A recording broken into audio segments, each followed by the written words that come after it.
I'm a lifelong resident of Gary, Indiana. This is unprecedented. We've never had this kind of damage. Why does Gary always have to take the back seat? Tens of thousands of residents in Gary and Northwest Indiana have been without power for over 12 days now. After a deadly derecho storm and flash floods hit earlier this month, knocking down trees and power lines, working class people in Gary and in whole sections of different states across the Midwest were left in total darkness. It is a national outrage that this story has not gotten more attention. And residents of Indiana are rightly outraged at the Northern Indiana Public Service Company, or NIPSCO, which has been hiking rates and raking in near record profits, all while failing to properly maintain its power infrastructure and to prepare for storms like this. And the stories that I've been seeing and hearing from working people in Gary, Indiana are so strikingly and unbearably similar to the stories that I'm seeing and hearing from working people in Cuba, who are being strangled right now by the oil blockade imposed by our own government. It is all, frankly, devastating and horrifying, and it is unacceptable. So I spoke with community leaders from Gary, Indiana about what is happening right now and what you can do to help. What I see going on and what I feel went on, this is unprecedented. We've never had this kind of damage from the derecho tornado that hit, the land-based tornado that hit. For my prospect, there are certainly things that could have been done to prepare ourselves for this kind of weather event that we felt was coming. We've been fearing that for 10 years because we knew at some point, as the weather changed, the weather events were going to get worse and worse. And we've been speaking about this for years, probably to deaf ears.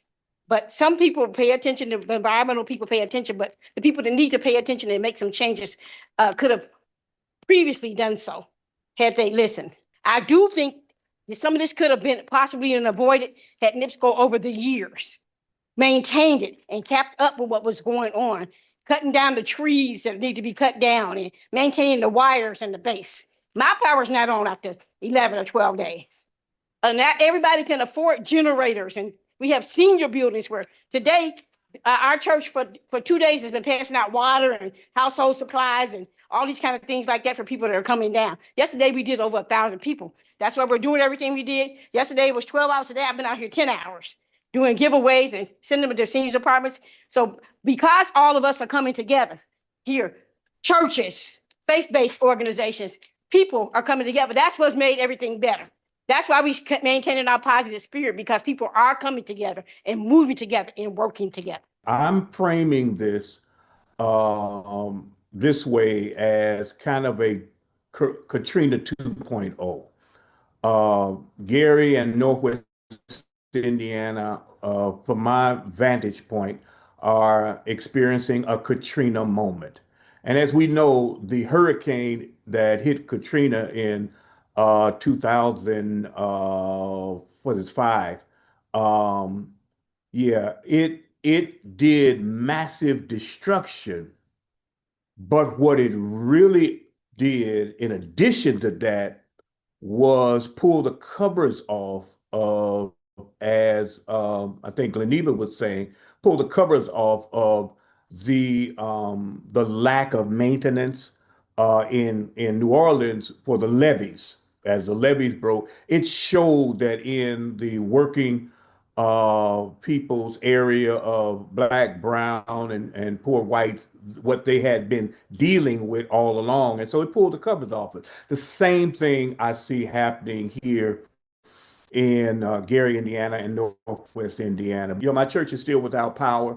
People have been sitting in hot homes and apartments for 11 days now. And when the first estimates of restoration came out, Gary wasn't on the list. Now, this is in conjunction with a tornado that came through in June that did massive destruction. And a lot of the same things were happening, you know, that we're experiencing now. Why does Gary always have to take the back seat for other areas but people without food and without, just the ability to have decency and hygiene. Some people are able to have generators. Everybody's not able to have generators, and those that have generators have spent close to a fortune in getting gas for it in 11 days, right? And so, what compensation, from the questions are, what compensation will NIPSCO offer? Here's another question I'm getting from my congregation. So, for 11 days, there's been no power. Why do we got to pay a bill? Why isn't a moratorium on paying a bill for the next month or two, right? Because the objective in a transaction is that if I pay my money, then I'm going to get the goods or the service in return. Now, if I pay my money and I don't get those goods and services, then I'm expecting that there's going to be some compensation, that will help, reduce the difficulty that I've been placed in because you don't have the ability to provide what I'm paying for. And so there's mobilization among people, grassroots organizations, everyday people, residents, helping their neighbors get through, cutting down trees, so that they can get it off of people's cars and help folk, get the trees off their houses as much as possible, getting the streets clear as much as possible. Of course, folk do this in crisis, because of their resiliency and their strength and their love for living and humanity. But the fact of the matter is, we shouldn't have to bear this burden like this, right? We shouldn't have to bear the neglect that has happened. It's not just NIPSCO, it is broader than that.